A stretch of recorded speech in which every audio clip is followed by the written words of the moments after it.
Pemirsa, jumlah guru honorer di Indonesia terbilang besar hingga angka jutaan. Mayoritas berharap diangkat menjadi PNS, namun karena ada batas usia perekrutan PNS serta terbatasnya kemampuan keuangan negara, maka jalan tengah pun diperlukan. Inilah Prime Talk Tajam Mendalam bersama saya, Zilvia Iskandar.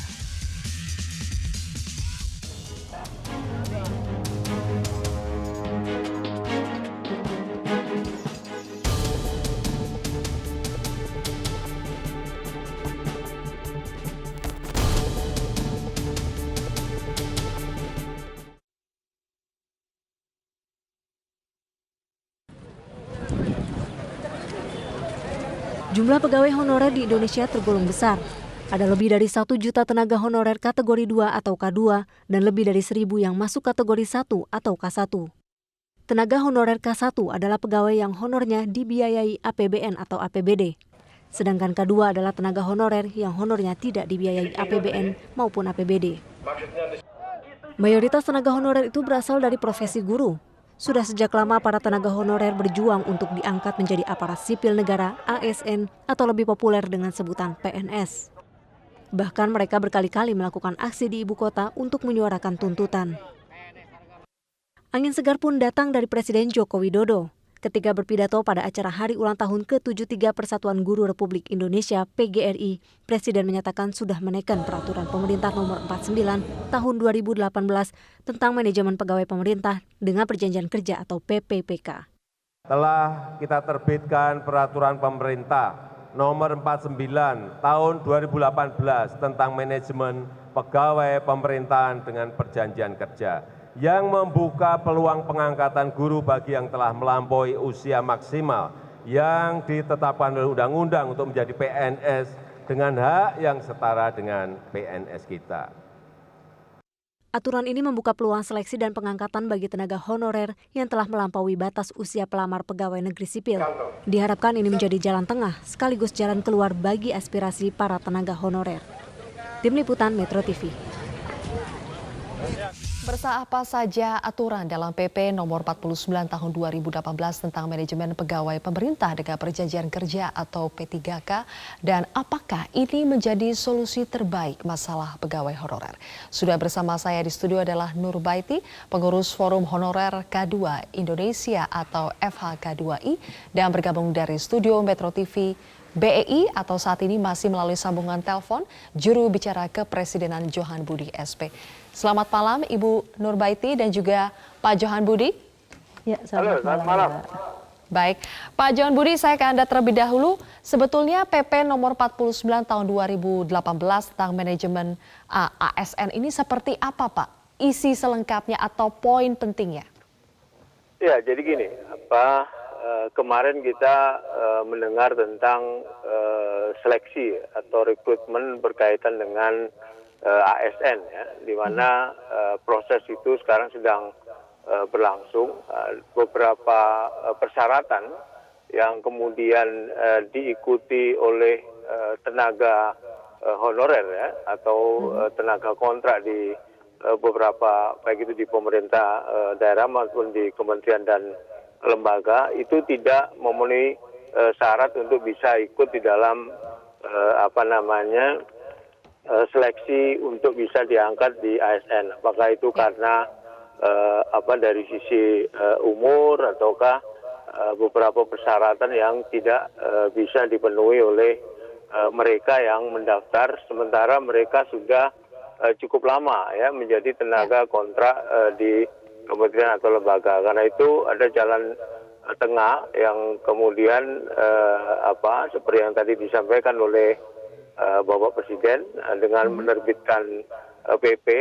Nah, PP ini adalah dimaksudkan untuk menampung, ya, tenaga-tenaga yang bisa dikontrak oleh pemerintah pusat maupun melalui pemerintah daerah. Jadi P3K ini, PP yang menaungi P3K ini dimaksudkan untuk itu. Tentu ada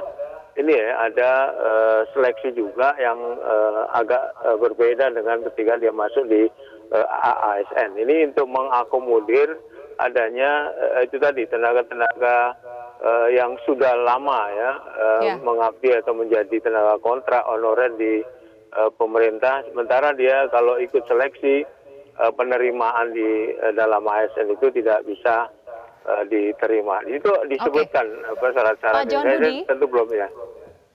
Tapi apakah PP ini mampu menjawab kejelasan soal status pegawai honorer dan juga kesejahteraan pegawai honorer? Tentu ini adalah langkah ini ya untuk menampung apa yang selama ini tidak dimungkinkan melalui seleksi atau rekrutmen di ASN itu. Ini adalah langkah pemerintah dalam kaitan tentu untuk ikut juga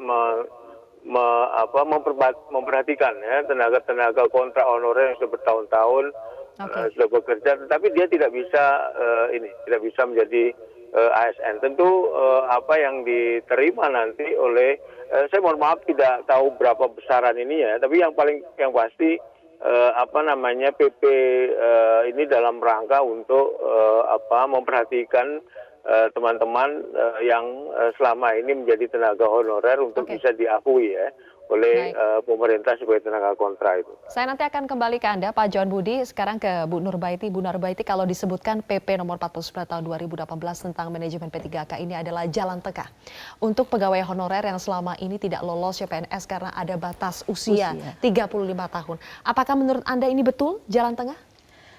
Gini Mbak, sebelumnya saya ucapkan terima kasih kepada pemerintah juga yang memang sudah menerbitkan PP 48 tahun 2018. Yang mungkin kalau dianggap pemerintah itu adalah sebagai jalan tengah penyelesaian tenaga honorer yang memang masa pengabdiannya sudah cukup lama dan usianya di atas 35 tahun. Tetapi kenyataannya Mbak di lapangan ini justru menimbulkan polemik tersendiri. Karena dalam PP tersebut mengatur hanya beberapa bidang profesi saja.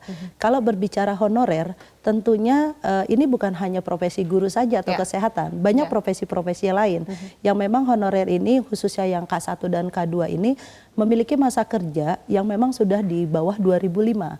Nah, di sektor inilah teman-teman yang menempatkan posisi sentralnya pemerintahan. Seperti di kelurahan, di kecamatan, pemadam kebakaran, dishub, ya. Terus banyak lagi profesi-profesi yang lain ya gitu kan. Teknis administrasi lainnya ini tentunya banyak sekali. Kalau hanya berbicara untuk guru, tentunya ini kan menimbulkan kesenjangan untuk para honorer-honorer yang lain. Saya pribadi guru bukan tidak senang, sangat senang para pemerintah sudah punya perhatian. Tetapi di dalam segi pendidikan sendiri itu juga bukan hanya guru, ada juga teknis administrasi lainnya seperti operator sekolah, penjaga sekolah, caraka-caraka yang bekerja memang membantu di sentra pemerintahan. Nah, bagaimana nasib mereka itu masih belum jelas? Tentunya gitu ya? nasib itu yang belum jelas. Jadi secara tidak langsung pemerintah telah membuka polemik tersendiri untuk kami para honorer yang ada di bawah gitu kan. Tentunya kalau memang kami tidak bisa diangkat menjadi PNS, solusi P3K ini jalan satu-satunya, berilah keadilan buat kami.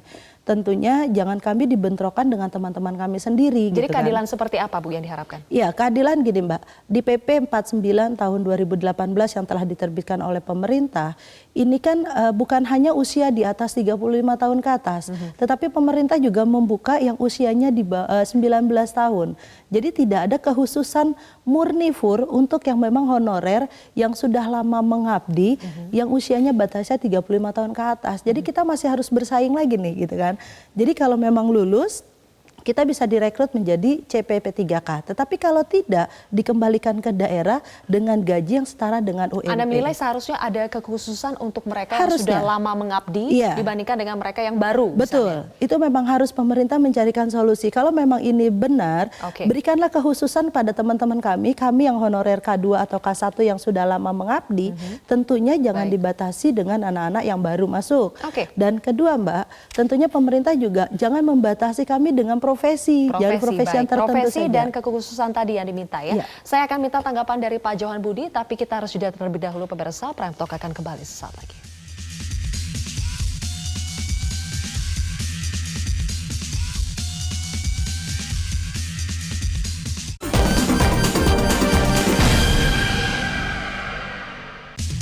Pemirsa, jumlah guru honorer di Indonesia terbilang besar hingga angka jutaan. Mayoritas berharap diangkat menjadi PNS, namun karena ada batas usia perekrutan PNS serta